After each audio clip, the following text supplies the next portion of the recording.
She was the last woman sentenced to be publicly beheaded in England. But who was she, and why did she lose her head? Her name was Alice Lisle. She lived at Moyles Court in Ellingham in the New Forest.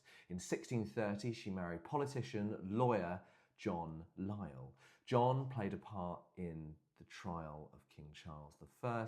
Now, after the restoration of the monarchy, Alice and her husband John fled to Switzerland in exile, and it was on the 11th of August 1664 that an agent of the crown assassinated John. The widow, Alice Lisle, moved back to England and moved back to her old home at Moyles Court. And during the 1670s, she would entertain friends, and she became friendly with a Dr. John Hicks, who was a nonconformist Presbyterian minister. The death of King Charles II came, and his Catholic brother James II inherited the throne. And it was in 1685 that the doomed Monmouth Rebellion started across the southwest of England.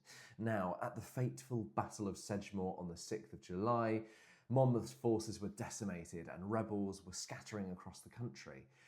It was Dr. Hicks who wrote a letter to Alice Lisle asking if she could shelter him. She agreed. Hicks arrived with James Dunn, his guide, to lead him the way, and also Captain Richard Nelthorpe, who Alice had no idea who he was. Militia soon arrived at Moyles Court, and Hicks was discovered in the malt house, and Richard Nelthorpe was pulled out of a chimney. They were arrested and later trialed during the Bloody Assizes and were executed. Alice was charged with harbouring enemies of the king, and she spent the next few weeks in prison at Salisbury.